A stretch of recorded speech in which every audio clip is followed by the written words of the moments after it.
Jean-Luc Daube a été contrôleur dans les abattoirs une quinzaine d'années. Il a écrit un ouvrage, Ces bêtes qu'on abat, en 2009, et il a fondé la ferme des Nils aux cochons en 2016. Dans cet entretien, même si nous parlons de ce que Jean-Luc a vu et a vécu lorsqu'il travaillait dans les abattoirs, nous n'avons pas souhaité approfondir le sujet. En effet, déjà, de nombreuses vidéos existent lorsque Jean-Luc parle de ce qu'il a vu lorsqu'il travaillait dans les abattoirs. Nous avons souhaité plutôt nous focaliser sur du constructif et sur ce qu'il fait aujourd'hui, de sa vision de la vie et de la mort. Nous avons à cœur de prendre en considération la sensibilité de chacun, d'où cette orientation de notre vidéo. Bonne écoute à tous et merci pour vos soutiens et vos partages. Luc, d'avoir accepté mon invitation. Merci à toi, Sandrine, de m'avoir invitée. Ouais, je pense que ta parole aujourd'hui est vraiment très importante et c'est pour ça que je t'ai contactée. Et déjà, dans un premier temps, j'aimerais que tu nous parles un petit peu de ce que tu vivais dans ton quotidien quand tu travaillais dans les abattoirs. Comment ça se passait pour toi et ce que tu voyais, ce que tu pouvais ressentir aussi, ce que tu pouvais percevoir. Ouais. Oui, j'ai été enquêteur dans les abattoirs pendant 10 à 15 ans. En 1993, j'ai commencé, jusqu'en 2008 à peu près. Je visitais des abattoirs, des marchés aux bestiaux, je contrôlais des transports d'animaux. Jamais je ne prenais rendez-vous en abattoir, hein, j'y allais toujours à l'improviste, ce qui avait le don d'irriter les responsables, le directeur. Effectivement, quand j'arrivais à 4-5 heures du matin, on ne m'attendait pas, je n'étais pas accueilli à bras ouverts surtout. Puis je venais pour faire un contrôle au niveau de la protection animale. Donc, je contrôlais le matériel d'abattage, les compétences du personnel, les arrivées des animaux, les structures d'accueil, les déchargements, comment ils se passaient, si les animaux restaient séjournaient, s'ils étaient abreuvés, s'ils étaient abattus rapidement quand ils étaient en mauvais état. J'ai vu par exemple pas mal de vaches laitières arriver accidentées, voire malades, et qui n'étaient pas abattues tout de suite. En général, ces animaux-là arrivaient pour un abattage d'urgence, mais bien souvent on les abattait en fin de chaîne pour pas contaminer la chaîne ou pour pas arrêter la chaîne d'abattage des autres bovins pour faire passer une ou deux vaches et recommencer après. Ça fait qu'il y a un abattoir où j'ai vu une dizaine de vaches couchées pratiquement dans la cour de l'abattoir, agonisantes et qui attendaient d'être abattues. Hein. Aucune ne pouvait se relever. Je me souviens, c'était terrible. Certaines agonisaient.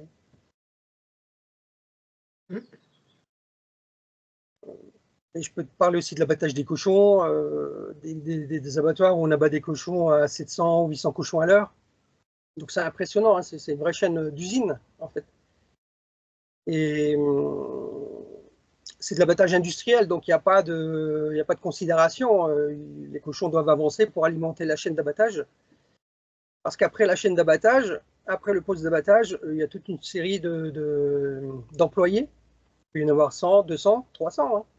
Hein. Donc il ne peut pas avoir de trou dans une chaîne d'abattage. Donc les animaux, coûte que coûte, il faut qu'ils y aillent.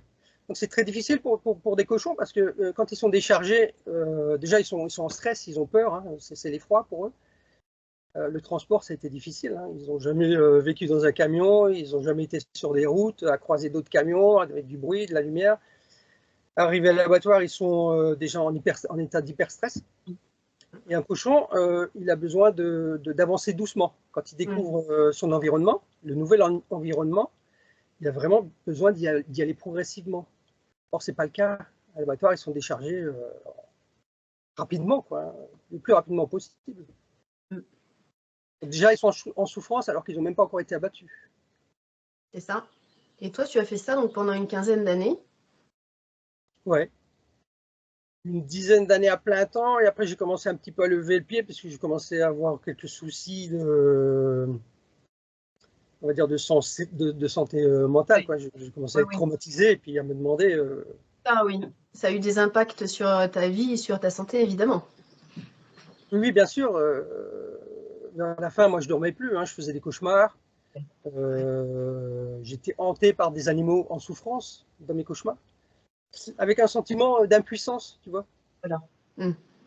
Sentiment d'impuissance. Et c'était une époque où il n'y avait pas de réseaux sociaux. Il n'y avait pas la grande association qui fait des enquêtes et des vidéos. Il n'y avait pas de militants, on parlait pas, il n'y avait pas de débat, on ne parlait pas des animaux.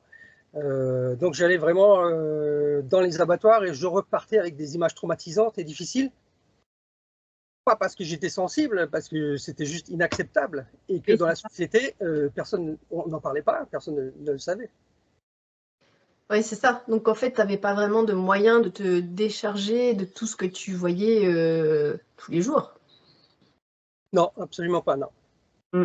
J'avais beau en parler à des amis ou à la famille, mais ouais. Ça ne leur parlait pas. Ils n'ont pas vu d'image. Il n'y avait pas d'image comme aujourd'hui qui circule. Oui. Ouais. Donc on m'accusait d'être hypersensible. Oui, c'est ça. C'était un peu minimisé, quoi, Oui, le truc. Et ça n'avait rien à voir. C'est juste insupportable. Et le fait qu'on abat des millions d'animaux par jour, dans la plus grande indifférence,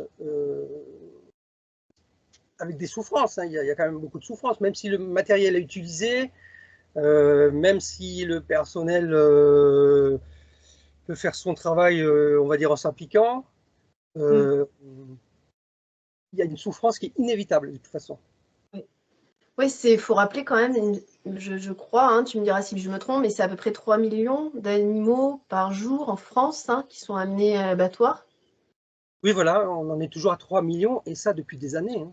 Je ne sais pas comment ce chiffre est tellement énorme qu'en fait, c'est difficile de le rationaliser dans sa tête, de s'en faire vraiment un truc concret quelque part. Enfin, c'est tellement hallucinant. Oui, tu as raison, oui, on ne peut pas le rationaliser. Ça, à la limite, ça ne parle pas. Si on disait 4 millions, on mettait 1 million de plus, ça ne parle toujours pas. C'est ça, c'est ça. Oui, exactement. À la limite, c'est un chiffre qui arrive même pas à parler. Hein, si on est clair. Il faut, c'est quand tu as vu les animaux un par un, et que tu les as vus, que tu as eu un échange de regards, voilà. que tu as assisté à leur détresse. C'est ça. C'est ça. C'est ça, le 3 millions, c'est un chiffre impersonnel, je dirais, alors que toi, tu as la personnalisation de la chose parce que tu les as vus, comme tu dis, presque un par un et avec cette impuissance dans laquelle tu étais. Oui, oui. Et là, ça change la donne. Exact. Il suffisait abat un animal sur la place publique en pleine ville, un cochon, ça va changer quelque chose. Hein. Ouais. Les gens vont se prendre de sympathie ou avoir de l'empathie ou de la compassion pour l'animal. Il y a beaucoup de gens qui vont trouver ça, ouais, c'est super, c'est chouette, ça va être très difficile. Et donc là, peut-être qu'on va tout mettre en œuvre pour sauver un seul animal. Cet animal-là, parce qu'on l'a vu, on le connaît. C'est ça. Le fait de le voir, ça crée du lien, déjà. Exactement. Mais les 3 millions, on ne les voit pas, quelque part. Exactement. Et ce qui était très difficile, ce qui m'a profondément marqué, c'est les échanges de regards que j'ai eus avec ces animaux dans les abattoirs, parce que pour eux, j'étais le seul échappatoire. Oui. En fait, ils voyaient bien que je n'avais pas la même attitude que le reste du personnel, et même avant de mourir, au moment où ils étaient égorgés, ou étourdis avec des moyens d'étourdissement, la pince électrique ou tout ce que tu veux, ils me regardaient dans les yeux, ils me fixaient dans les yeux. J'en ai eu plein qui me fixaient dans les yeux, et puis ils ont été tués, et ils sont partis, si tu veux, ils partent avec... Je suis leur dernière image, quoi. C'est très difficile parce que je me sentais un peu coupable, ou je ne savais pas où me mettre. Bah oui, je vous regarde et je ne fais rien. Concrètement, je ne fais rien là comme ça, mais je ne pouvais rien faire. Hein. Je ne peux pas arrêter la chaîne et puis amener tous les animaux. Ouais, donc il y a ce traumatisme, cette violence, cette maltraitance des animaux. Et en parallèle, je dirais, il y a aussi la maltraitance et la violence envers les humains. Donc toi, évidemment, tu l'as subi, tu as été traumatisé de ce que tu as vu, de ce que tu as vécu. Mais le personnel aussi des abattoirs, comment ça se passait avec eux? Qu'est-ce que tu as pu voir? Parce que moi, c'est une question que je me pose régulièrement et je pense qu'il y en a beaucoup aussi, c'est comment tous les jours, des êtres humains peuvent se lever le matin et se dire, allez hop, je vais au travail, tuer des animaux et tout. Enfin, c'est très difficilement envisageable. Donc, il y a bien quelque chose qui se passe aussi chez ces personnes-là. Qu'est-ce que tu en as conclu, toi, par rapport à ça? C'est pas une vocation, hein. Tu te dis pas plus tard je serai tueur en abattoir, hein. Non. Moi j'ai rencontré du personnel qui était quand même affecté, hein. S'il pouvait changer de travail, il le ferait. Tu as des endroits en Centre-Bretagne, par exemple, où il n'y a plus beaucoup d'industrie, où Oui. la seule activité économique, c'est l'abattoir, plus la transformation alimentaire. Enfin, donc, tu as ta maison, tu as tes enfants, tu es marié, voilà, tu as ta famille autour d'un lieu, et tu vas travailler à l'abattoir, mais c'est difficile de se dire, bah non, moi j'arrête. Moi, ce que j'ai vu aussi, c'est qu'il y avait une espèce pas de pudeur, comment je pourrais dire. Ils ne montraient pas leurs émotions. Même entre eux, ils ne se disent pas, moi j'en peux plus, tu vois, parce que Oui, d'accord. Même entre eux, oui. Un gars sur la chaîne de l'abattage, s'il se met à avoir de la compassion pour un animal, ou s'il se met à se plaindre parce que ben, moi j'en peux plus, je fais des cauchemars, c'est dégueulasse ce qu'on fait, il ne peut pas parce qu'il fait partie d'une équipe et il sera mal vu après. Évidemment. Ouais. Il faut faire semblant. Même moi, au début, je faisais semblant. Enfin, je roulais les mécaniques, je faisais semblant, je faisais comme tout le monde, hein, un peu le gars viril, voilà, ouais, je vais voir, ah ouais, ça marche comme ça, le pistolet d'abattage, il marche, ouais, c'est quoi comme cartouche, des rouges, ah ouais, là je vais regarder sur le taureau, ah ouais, pof, ah, il bouge beaucoup, mais oui. Non, je faisais semblant aussi parce que j'étais observé tout le temps. Observé et je ne devais pas montrer que j'avais une émotion, ou je le verbalisais vers la fin, quoi, mais au début, je faisais un peu comme tout le monde. Et pour revenir au personnel d'abattoir, j'ai vu des gens qui étaient drogués ou qui avaient bu, qui avaient fumé. J'ai trouvé déjà de l'alcool aussi, hein, dans des endroits où il ne devrait pas y en avoir. C'était dans des abattoirs un peu plus ou moins insalubres. Oui, ça, c'est des méthodes qui permettent de se couper des émotions, comme tu dis, de se couper de l'affect, parce que tu ne peux que être coupé de quand tu fais un travail pareil. C'est pas possible autrement. Tu peux être que coupé de ta sensibilité. Et je me dis qu'ils sont coupés dans leur travail, mais de fait, ils doivent être aussi coupés dans leur quotidien en dehors du travail, tu vois. C'est assez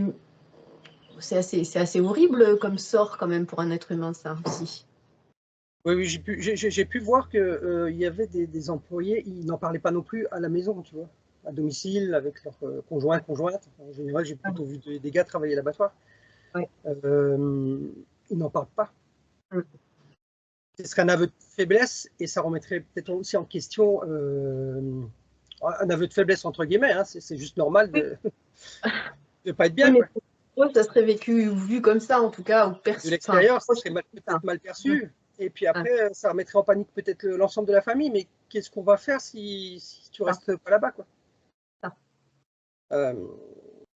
Lors de la commission à l'Assemblée nationale, il y avait eu une enquête parlementaire il y a quelques années en arrière sur les abattoirs au sujet des vidéos qu'avait sorti l'association L214. J'avais été auditionné, comme j'ai écrit un livre. C'est là qu'on a commencé à se rendre compte qu'il y a aussi le personnel d'abattoir qui était en souffrance, en fait, dans les abattoirs. On ne s'intéressait pas trop à eux, en fait. Déjà, on ne s'intéressait pas beaucoup aux animaux.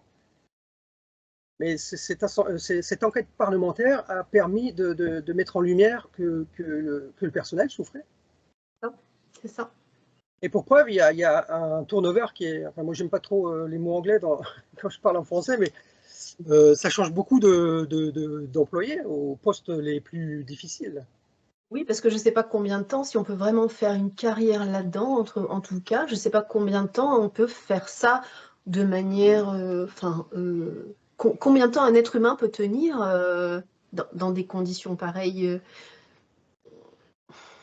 Un ensemble de choses, hein. Il y a les conditions, il y a la question de l'abattage des animaux, mais après il y a les conditions de travail, les cadences, l'humidité, les mêmes gestes, C'est ça, les odeurs, tous les sons, les bruits, tout l'environnement, en fait, qui est. Ouais, ouais, ouais. Enfin, Et c'est d'ailleurs, limite pas possible, enfin, ça devrait pas exister. C'est- Aujourd'hui, on parle des conditions de travail, du bien-être au travail, du je sais pas quoi. Faudrait peut-être aller voir dans les choses prioritaires, il me semble. oui, mais il y aura toujours quelqu'un pour prendre le poste. Parce qu'il y a Ah toujours ouais. quelqu'un qui a besoin de travailler, en fait. Donc, Oui, oui, c'est ça. on va pas mettre. Voilà. On peut améliorer les conditions de travail, plus ou moins, mais on n'arrivera jamais tout à effacer. Il y aura toujours de l'humidité, de l'odeur du sang chaud, des abats, des hurlements, des bruits métalliques, des cadences, hein. Tous les gros abattoirs sont soumis à des cadences de productivité et de rentabilité. Donc imagine un animal qui ne veut pas avancer, prenons un bovin sur la chaîne d'abattage, il ne veut pas rentrer dans le piège. Mm. Tu ne peux pas mettre 10 minutes à le faire rentrer parce que tu arrêtes la chaîne après l'abattage pendant 10 minutes.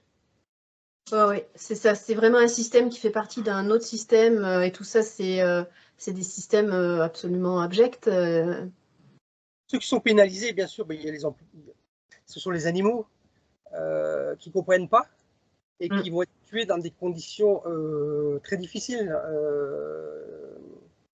Il n'y a pas de mort douce, hein. Non, non.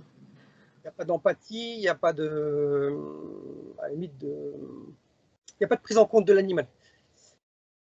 Oui, ça me fait penser un peu comme quand tu es dans une chaîne où tu fabriques des voitures, ou voilà, où tu fais passer le truc et tout. Là, c'est un peu la même chose. Là, eux-mêmes, ils sont coupés de leur affect, de leurs émotions. Donc, forcément, ils voient l'animal, en tout cas dans ces conditions, pareilles, de la même façon. Et voilà, l'animal, en quelque sorte, il est considéré comme la matière première qui Ah. alimente l'abattoir, hein.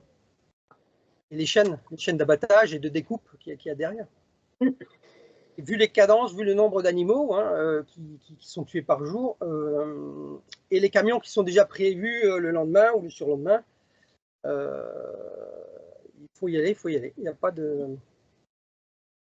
Tu ne peux pas t'attarder ni dire, bon, bah, attendez, celui-là, on va laisser se reposer, ou c'est pas possible, il est trop stressé, on ne peut pas l'abattre, il est trop stressé, il a trop peur. De toute façon, la viande, elle ne sera pas si bonne que ça. Il y aura des toxines, il y aura un tas de choses Oui, dedans. oui. Non, Oui, non. après, Et côté l'employé, il n'est pas responsable de la cadence des abattoirs, de ce qu'on lui demande de faire. c'est ça, c'est ça, c'est ça. Ouais. L'employé, il y a du matériel, il y a une façon de travailler, il y a une rentabilité. On lui dit il faut faire, je ne sais pas, 60 vaches à l'heure ou tant et tant de cochons, ben, il doit les faire, hein. Ouais, ouais, ouais, ouais. Et donc, toi, tu as vécu dans tout ça donc, jusqu'en 2008. En 2009, tu as écrit ton livre. Ton livre, il est venu comme un. Comme tu parlais tout à l'heure, que tu n'avais pas la possibilité de trop exprimer ce que tu voyais, enfin, de le sortir de toi, je dirais. Ce livre, il est venu comme un exutoire un petit peu, et puis comme un peu une obligation de témoigner, je dirais, entre guillemets, ou quelque chose que tu sentais, où tu as été poussé vraiment, où tu sentais qu'il fallait que tu dises, que tu témoignes de ce que tu as vu. Oui, mais comme tu sais, vers la fin ou après mes années d'enquête en abattoir, j'ai moi-même beaucoup souffert et j'ai été pas mal traumatisé.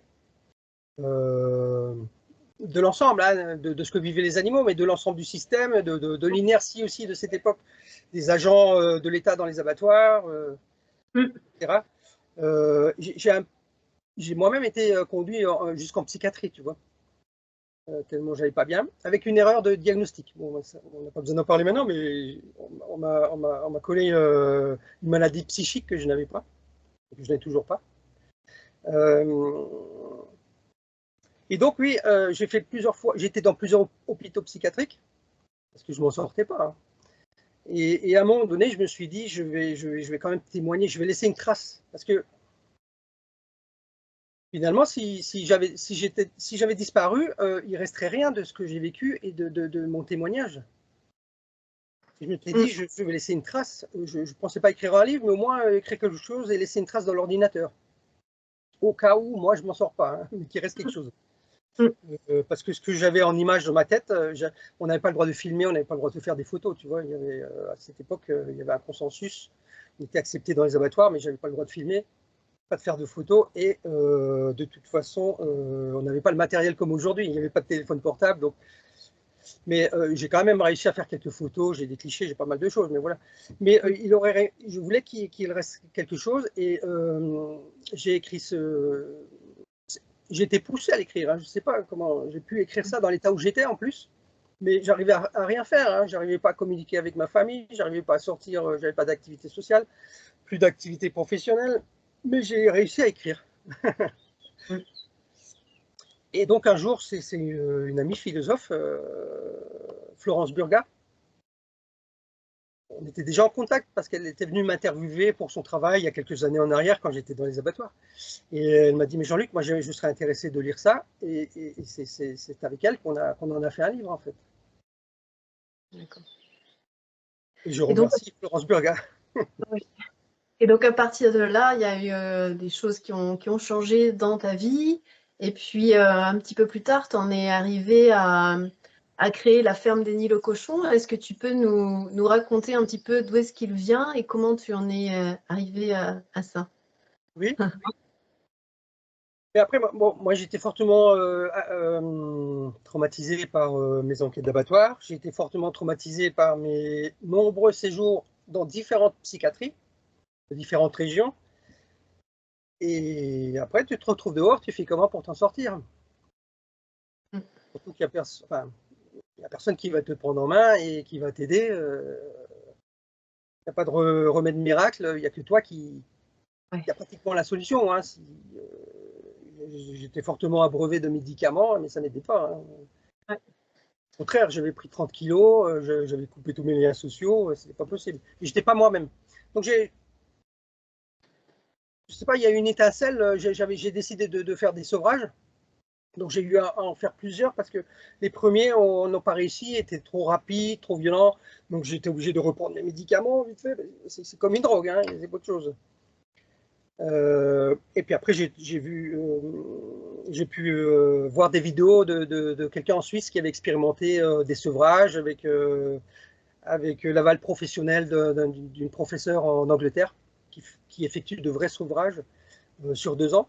Et là, je me suis mis à retourner voir des animaux dans les prés. Tu sais, c'est la pulsion de vie là, qui reprend un peu, quoi. Et oui, oui, évidemment, La pulsion de vie. c'est ça. Quand tu te dis, tu retournes voir des animaux, je suis retourné voir des animaux en élevage. Et là, il y avait, dans un élevage de cochons, il y avait Eni parmi d'autres cochons.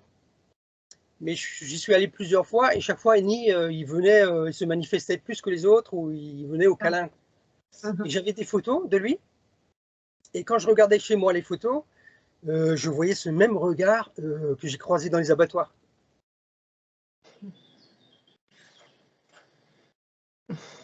Et là, tu te dis, cette fois, il faut que je fasse quelque chose, je ne peux pas laisser passer. C'est l'occasion, quoi. C'est l'occasion de faire quelque chose. Et du coup, on s'est organisé avec des amis. À ce moment-là, j'avais Facebook et puis j'ai publié sur le réseau. Et puis, on a pu récolter de l'argent pour aménager un enclos, une cabane, pour aller le chercher, en fait, hein, dans cet élevage. Et ça, c'était beau, quoi. Finalement, c'était le premier animal que je sauvais. Parce que pendant toutes mes années d'enquête en abattoir, je n'en ai pas sauvé un seul. On n'avait pas vocation au niveau de l'association pour laquelle je travaillais. C'était pas une association militante. On faisait un travail avec les professionnels dans les abattoirs, voilà, et on essayait d'améliorer les choses ou de dénoncer quand ça allait pas du tout. Mais j'en avais sauvé aucun, et ça a été une grosse blessure, tu vois. Parmi tous les regards que j'ai encore dans ma tête de tous les animaux que j'ai croisés. Et Eni, on a pu le sauver. Ce fut le premier animal que j'ai pu sauver.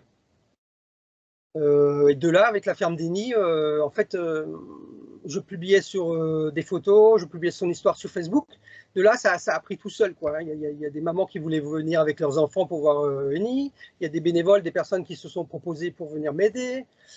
Après, on m'a proposé un lapin qui se serait échappé d'un élevage. Après, j'ai eu des poules d'élevage intensif. les poules en batterie.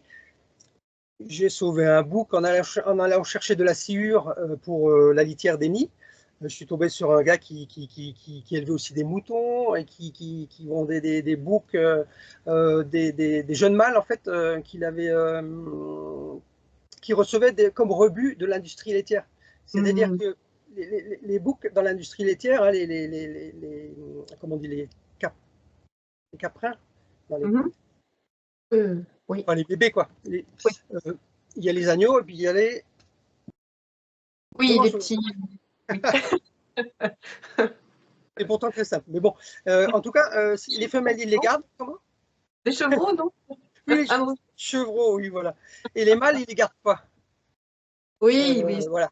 Donc, soit c'est un négociant en viande qui vient les ramasser, soit ils partent directement à l'abattoir, soit ils vont être engraissés ailleurs. Mais bon. Et ce gars, il essaye de revendre sur le bon coin, comme ça, à droite à gauche. Et quand je l'ai vu, je me suis dit non, mais je peux pas, je veux aussi. Parce que ce jeune bouc me regardait aussi avec un regard insistant, et puis tout en ayant peur, mais bon, il était intrigué. J'ai dit, je peux pas le laisser. Donc c'est pareil. Mais ça m'a permis aussi, en le sauvant, bien sûr, je l'ai acheté. Mais ça m'a permis aussi Je continue à faire des enquêtes. Donc j'ai pu dénoncer un trafic qui avait lieu parce qu'il y avait des abattages dans cet endroit. Il y avait des abattages clandestins. Il y avait, voilà, le week-end, tout ça. Et ça a commencé comme ça. La ferme des Nids Cochons a commencé comme ça. Moi, j'ai commencé à aller mieux, c'est avec les animaux, en m'occupant d'eux. Parce que eux ressentent tes émotions, te comprennent, te jugent pas, t'acceptent comme tu es. Donc à toi en retour aussi de les accepter comme ils sont et de ne pas forcer. Ouais. Et puis il y a eu la naissance de ma fille, Stérène, qui a aujourd'hui 9 ans. Et là, parce que pendant toute cette période, j'étais encore en sevrage. Hein. Le sevrage, il a duré 2 ans. Hein. La diminution des médicaments, ça a pris 2 ans. Mais là, j'étais toujours pas très en forme. Le sevrage, c'est violent. Hein.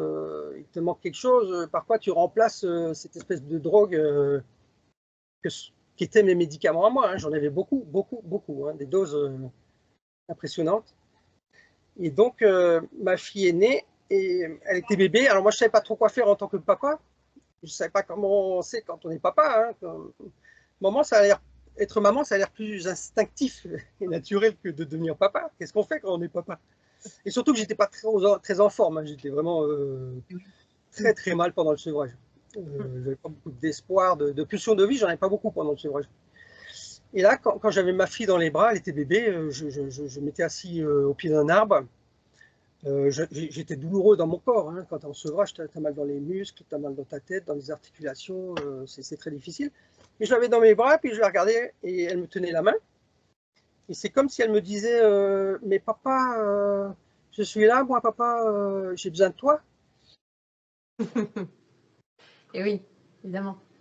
Et là, bah, tu dis, tu vas encore mettre les bouchons des houles, hein, parce que tu es papa. Et que ce petit bout de chou, il a besoin de toi. Et voilà, tu assumes. Tu prends soin. Ouais. Et tout ça, ça m'a pas mal aidé la mise en place de la ferme des Nids, de l'association, du refuge. Ma fille qui s'occupait aussi des animaux, dès petite, elle a tout de suite compris. Hein, à 4 pattes, elle était avec les poules, dans le foin. Et aujourd'hui, c'est une grande protectrice des animaux, de la nature aussi. Et je suis bien avec ça. Je suis bien. C'est super. Et donc, justement, ben, ça nous amène à peut-être voir, à ce que tu nous dises un petit peu comment tu vois la vie aujourd'hui, comment tu perçois même la vie et comment tu perçois aussi la mort. Si tu peux nous dire un petit peu ce que tu fais aujourd'hui et comment tu vis aujourd'hui. Après tout ce qui m'est arrivé et comment je m'en suis sorti, je me dis que c'est une deuxième chance, tu vois, que j'ai. Et autant l'utiliser à œuvrer pour le vivant, à essayer d'aider, continuer à aider les animaux, aider des êtres humains.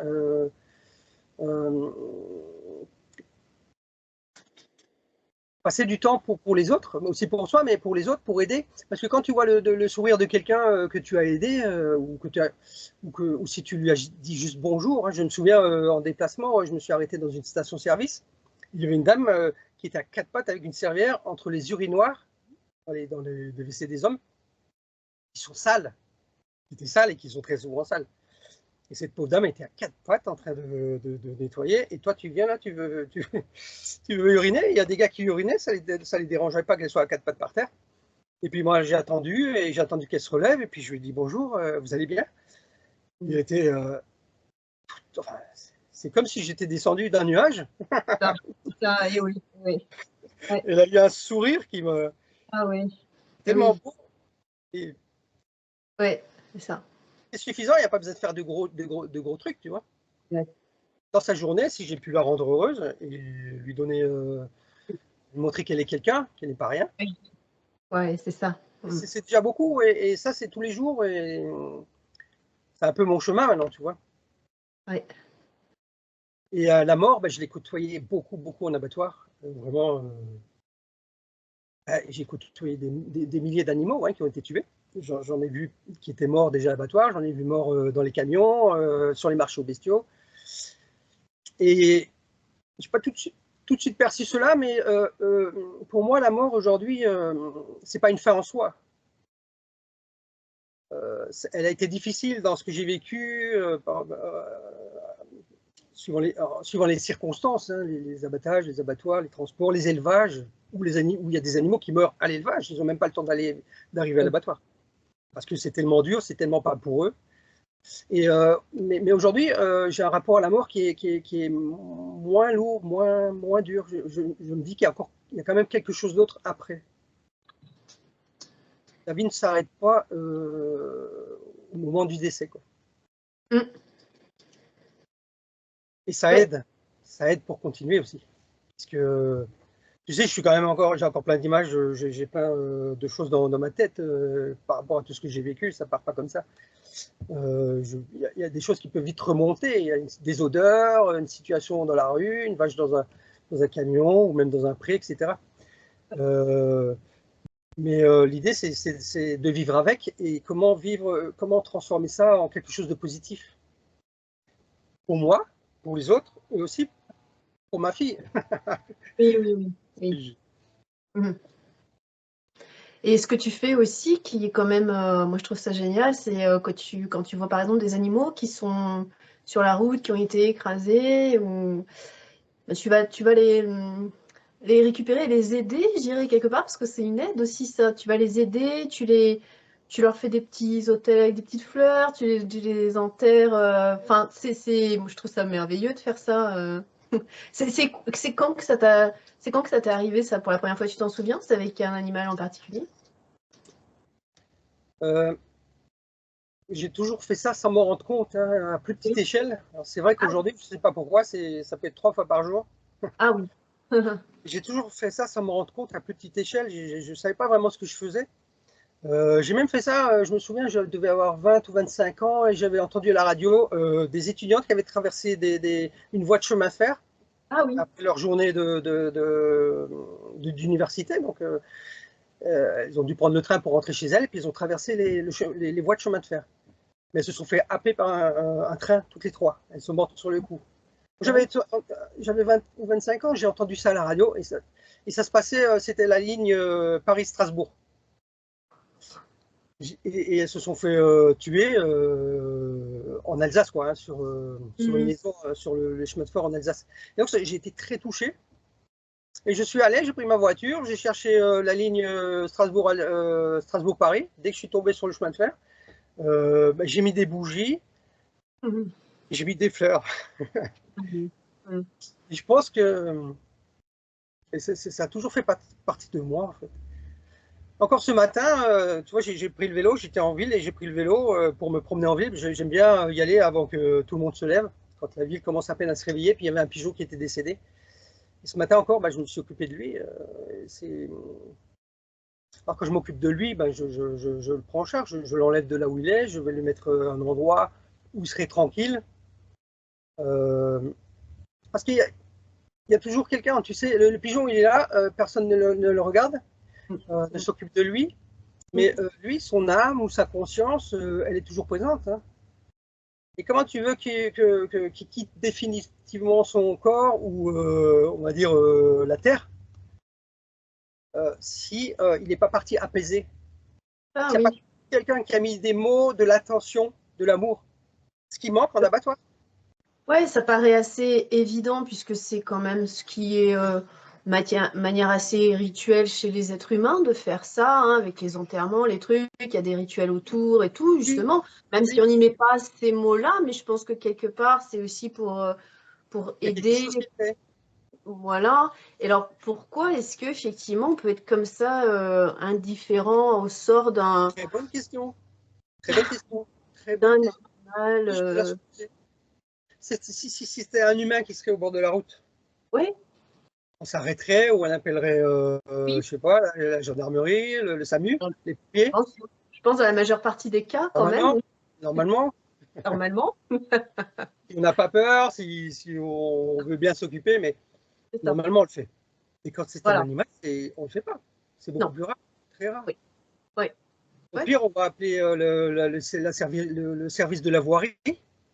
Oui. Ils vont Voilà. chercher le cadavre et eux ne feront pas le travail d'attention, d'amour, d'apaisement. Et oui. Et oui, évidemment. Ouais. Et c'est ça la douleur aussi des animaux en abattoir. Et non Ouais. seulement ils ont très souvent été dans des élevages où ça s'est mal passé pour eux, Ouais.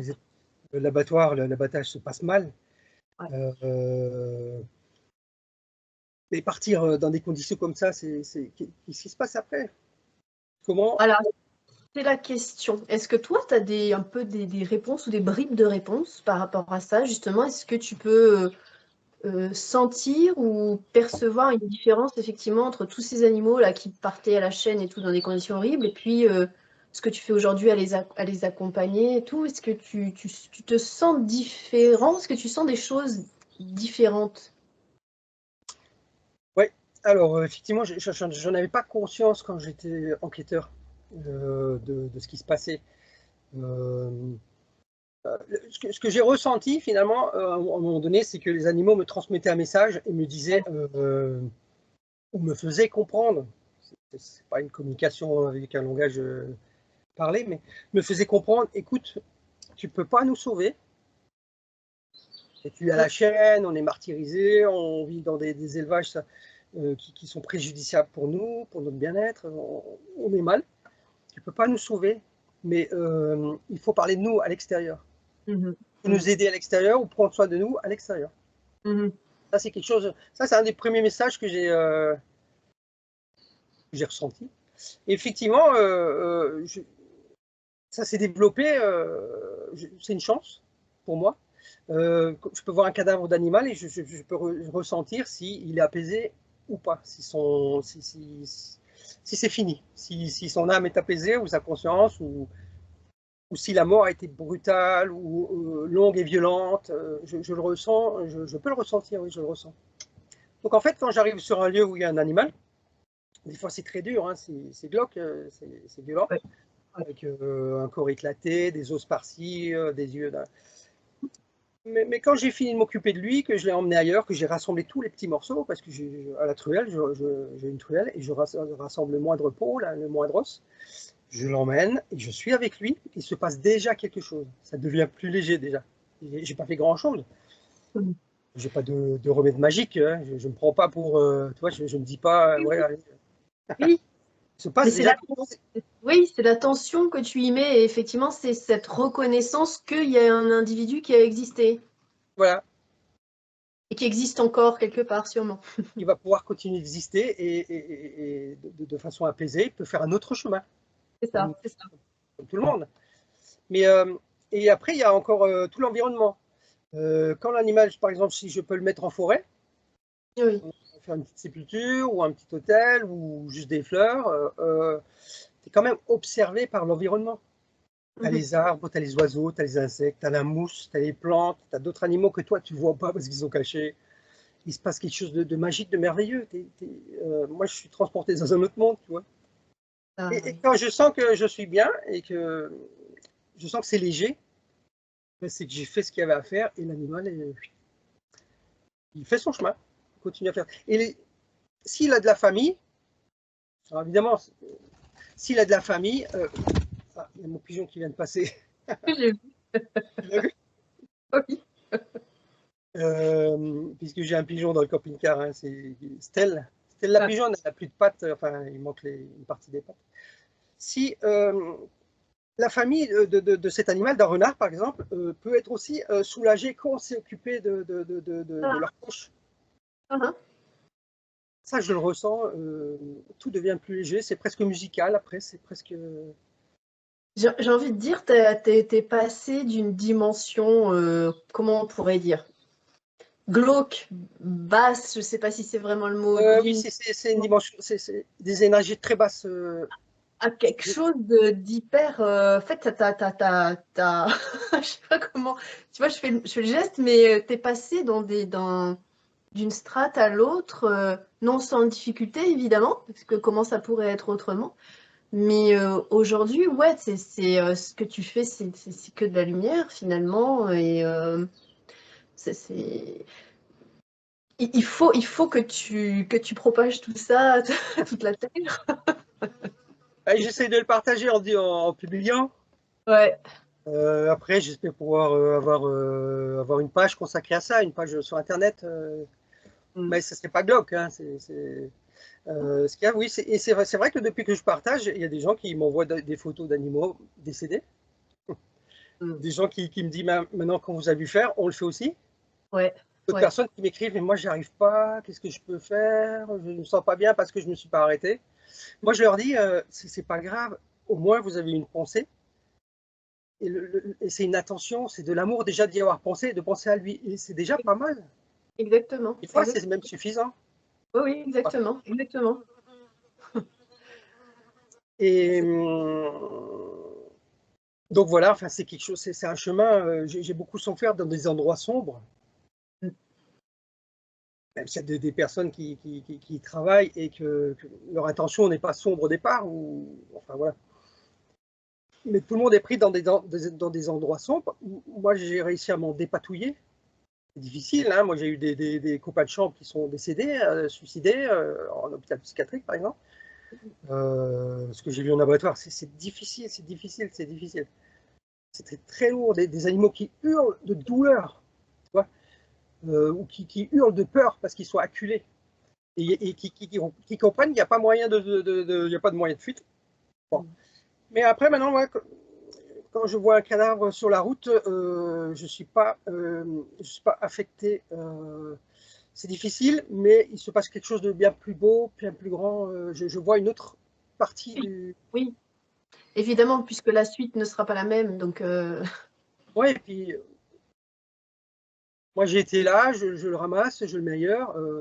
J'essaie de trouver les propriétaires parfois, hein, parce que quand c'est un chien ou quand c'est un chat, j'ai un détecteur. Je me suis acheté un lecteur de puces, s'ils sont pucés. d'accord, Des ouais. fois, je retrouve le propriétaire, ou on aime bien dire le gardien ou la gardienne, Oui. donc propriétaire, mais et ça c'est un bonheur aussi, même si ils ont une tristesse quand je viens avec leur animal décédé ou que je leur dis bah voilà il est décédé, mais j'ai dû l'emmener chez un vétérinaire, il n'est plus là, Oui, ils sont quand même soulagés de savoir. c'est ça. Ouais, parce que je crois que le pire, effectivement, c'est de ne pas savoir ce qu'est devenu l'animal, quoi, et le Ouais. fait de. Bon, là, tu peux plus faire ton deuil après quand tu sais ce qui s'est passé, Oui, que quelqu'un ouais. s'en est occupé aussi. Et ils sont aussi soulagés, ou je ne veux pas dire contents, mais Oui, oui. soulagés que quelqu'un s'est occupé Voilà. au pire moment de la vie de l'animal, le moment de sa Ouais. mort qui peut-être été difficile. Ils ont Ouais. un soulagement, c'est aussi de l'amour, tu vois, c'est aussi, Mm. finalement, quand tu t'occupes des animaux, tu t'occupes aussi des humains, quelque Évidemment. part, directement ou indirectement. Évidemment, et on l'a bien vu dans la première partie de tout ce qu'on disait, c'est cette concomitance entre la maltraitance animale et la maltraitance des humains. Tout Je va pense avec. qu'il y a vraiment une prise de conscience vraiment à faire, enfin, parce que l'un ne va pas sans l'autre, et ça, il faut vraiment le voir, hein, clairement. Hein. Il y a des choses à faire, il y a du travail pour aider à qu'il y ait une prise de conscience. Elle peut être toute simple, toute petite, hein, pas besoin de faire de grandes choses, mais il faut prendre conscience même des arbres qu'il y a dans une forêt, même n'arrache pas une plante comme ça juste pour plaisir, ne coupe pas un arbre juste comme ça, ou sans avoir une pensée pour l'arbre, ou lui dire bah, je suis désolé, moi j'ai vraiment besoin. Il y a quelque chose à faire avant tout acte. Oui. Et semer des graines positives, tu vois, semer du positif en fait. Ouais, on en revient à cette notion d'attention et de fait de ok, je sais que tu existes finalement. C'est cette notion de reconnaissance. Enfin, j'ai l'impression qu'il est dans le fil rouge. Cette notion de reconnaissance de l'animal et de l'humain et du vivant en général. Oui. Et puis d'être reconnu dès la tendre enfance, d'avoir une attention, de la reconnaissance. Pas être valorisé juste pour être valorisé. Ouais, c'est bien ce que tu fais, t'es un champion, c'est pas ça. C'est d'être reconnu en tant qu'être à part entière. Et d'être sensible. Oui, et d'être sensible. Et voilà. Et donc aussi, je voulais dire que tu sais, mais moi je fais pas ça en me disant ouais c'est bien ce que je fais ou on va me dire merci, c'est super. C'est impossible, je saurais pas le faire et ça marcherait pas. L'animal ne serait même pas libéré. Enfin, l'animal décédé, bien il serait sûr. pas libéré. Moi, je suis Évidemment. détaché de ça, tu vois. Ça fait partie de moi, je le fais. Ça me fait du bien aussi bizarre que ça puisse paraître. Je me sens pas seul. Je suis en contact avec l'animal, même s'il est décédé. Il reste quelque chose. Voilà. Écoute, merci beaucoup. Est-ce que tu as envie de dire quelque chose pour terminer ou un message à faire passer ou quelque chose Vas-y. Ouais. Alors ça, moi, je suis pas trop spécialiste pour clore, mais quand même, aujourd'hui, c'est difficile. On voit que c'est difficile pour tout le monde. Ça va pas. On a l'impression qu'on est dans une impasse, mais bon, il y a des faux semblants quand même, hein, des gros événements qui sont organisés, etc. Bon.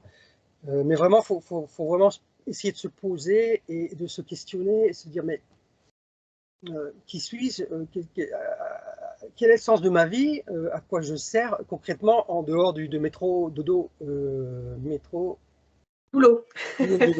Métro, dodo, boulot, ou métro, boulot, dodo. Ouais, peu importe l'ordre. Qu'est-ce que j'ai fait de ma journée, à part la productivité? Bon, d'accord, j'ai produit, mais à quoi j'ai servi? Est-ce que j'ai servi à quelqu'un? Est-ce que je me suis servi à moi-même? Est-ce que j'ai essayé de faire avancer est-ce que j'ai fait ma part pour l'humanité? Est-ce que je suis bien dans ce que je vis tous les jours? Et qu'est-ce que je peux changer? Et comment je peux regarder ce qu'il y a autour de moi, les autres?